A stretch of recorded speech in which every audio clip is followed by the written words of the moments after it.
guides, for example, who help us to process. There's so many things that are associated with this light, it's almost impossible even to give a verbal description of it that's in any way adequate. I think even the powers of a Dante, frankly, would be insufficient to be able to describe what's in this light. But yes, there is an incredible intelligence. There is an energy associated with this light. There is a feeling of love beyond this world, almost an absolute love, and that when people have the experience of the light, it isn't that they become aware of these dimensions. They become absorbed in them, and they understand that they are made of that light.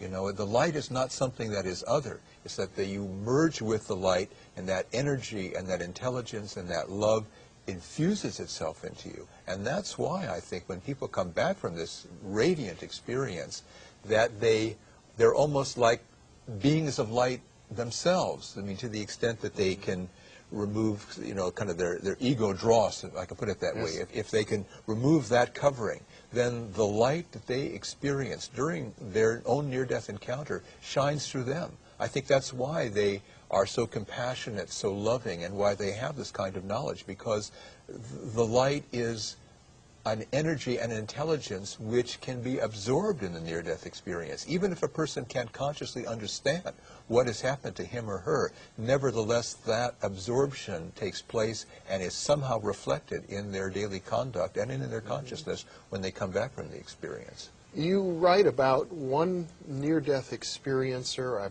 believe, who became a friend of yours, and he was very eloquent and articulate about the nature of the light, that the light itself was composed of, if I recall correctly, it's as if it was the higher self of everybody.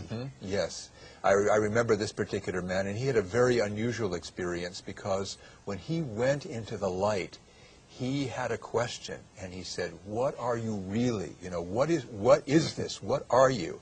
And he said that he was not just enabled to enter into the light, but he passed through the light. And when he could, as it were, look back on the light, he saw it was almost like a constellation of human souls, that it was everybody's higher self, as you were describing. And again, that had a tremendous effect on this particular individual. But his experience went deeper, deeper than most. And in one chapter, I know the one that you're referring to in Lessons from the Light, I present some cases like his of the deepest, the most complex near-death experiences that I've discovered in the course of my research.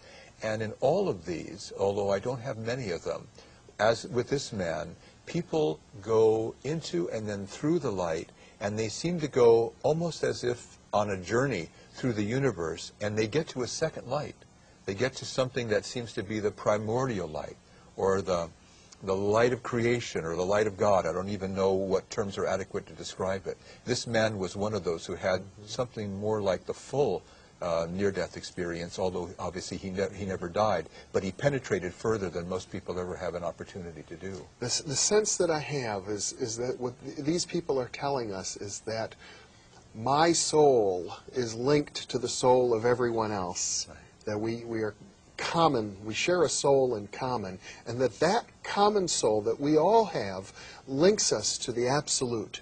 I think that's very well put, and I think what we have here in this world, we have a sense of division and separation.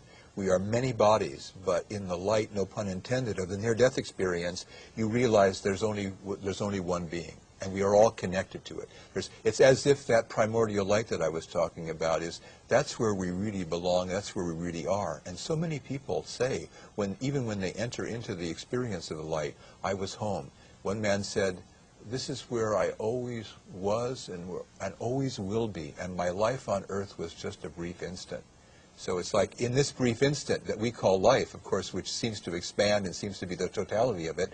I mean, that's maybe all that we are aware of, but when we have the near-death experience, we realize this life is just a flicker, and where we really are and where we truly have our being is in that primordial light, and there we are truly all one. We are truly all one anyway, but we have the realization that we are one. We know it, It's not just an intellectual conviction. Well, this is very graphic testimony to what mystics have been saying throughout the ages. To me, the near-death experience is a type of mystical experience that's brought about by the proximity of death. Its essence is no different from a mystical experience. The only thing that's different about it are the circumstances that bring it into a person's awareness. And it's almost as if we're having an influx of mystical experience these days because of the availability of resuscitation technology that brings many people back from the brink of death and enables them to relate these stories to people like myself, who are chroniclers of them, to people like you, who are broadcasters of them, so that people understand that the mystical worldview is one that really can be reached from a number of different perspectives or avenues, I could say, of which the near-death experience is only one. But it teaches the same thing as traditional mystical experiences have taught us. Well, it's very powerful testimony, and the fact that it's occurring within a scientific framework suggests to me the possibility that what you've been taking part in since you co-founded the International Association for Near-Death Studies a quarter century ago is a cultural movement of great significance. Well, because it's hard to say where this is going, but I think many people who have taken the trouble to study or to read about or just inform themselves about near-death experiences can see the implications of them are very large, and this is what I try to bring out in my books and in my talks generally. But my attitude toward the near-death experience has always been invitational. I don't think it has any one truth or any one perspective that it inevitably leads to.